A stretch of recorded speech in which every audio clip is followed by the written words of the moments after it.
جیسے جیسے میری عمر میں اضافہ ہوتا گیا مجھے سمجھ آتی گئی کہ میں 3,000 کی گھڑی پہنوں یا 30,000 کی، دونوں وقت ایک جیسا بتائیں گی۔ میرے پاس 3,000 کا بیگ ہو یا 30,000 کا، اس کے اندر کی چیزیں تبدیل نہیں ہوگی۔ میں 300 گز کے مکان میں رہوں یا 3,000 گز کے مکان میں، تنہائی کا احساس ایک جیسا ہی ہوگا۔ آخر میں مجھے یہ بھی پتا چلا کہ اگر میں بزنس کلاس میں سفر کروں یا اکنامی کلاس میں اپنی منزل میں اسی مقررہ وقت پر پہنچوں گا۔ اس لیے اپنی اولاد کو مالدار ہونے کی ترغیب مت دو، بلکہ انہیں یہ سکھاؤ کہ خوش کس طرح رہتے ہیں۔ جب بڑے ہوں تو چیزوں کی قدر دیکھیں، قیمت کو نہیں۔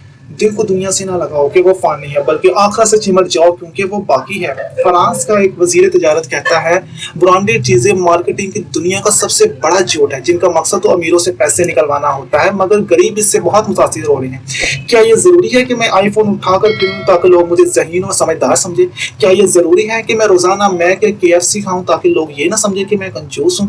کیا یہ ضروری ہے کہ میں روزانہ دوستوں کے ساتھ اٹھک بیٹھک ڈاؤن ٹاؤن کیفے پر جا کر لگایا کروں تاکہ لوگ یہ سمجھے کہ میں خاندانی رئیس ہوں؟ کیا یہ ضروری ہے کہ میں ایڈیڈاس، لیکٹوز، گوسی یا نائک سے لے کر پہنوں تو جنٹل مین کہلاؤں گا؟ کیا یہ ضروری ہے کہ میں اپنی ہر چیز میں 2-4 انگریزی کے لفظ ٹھوسوں تو مہذب کہلاؤں؟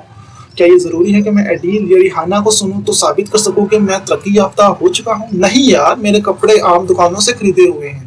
دوستوں کے ساتھ کسی تھڑے پر بھی بیٹھ جاتا ہوں، بھوک لگے تو کسی تھیلے سے بھی کھا لیتا ہوں، اپنی سیدھی زبان بولتا ہوں، چاہوں تو وہ سب کچھ کر سکتا ہوں جو اوپر لکھا ہے۔ لیکن میں نے ایسے لوگوں کو دیکھا ہے جو میری ایڈیڈاس سے خریدی گئی ایک قمیض کی قیمت میں پورے ہفتے کا راشن لے سکتے ہیں۔ میں نے ایک ایسے خاندان کو دیکھا ہے جو میرے ایک برگر کی قیمت میں سارے گھر کا کھانا پکا سکتے ہیں۔ بس میں نے اس راز کو پا لیا۔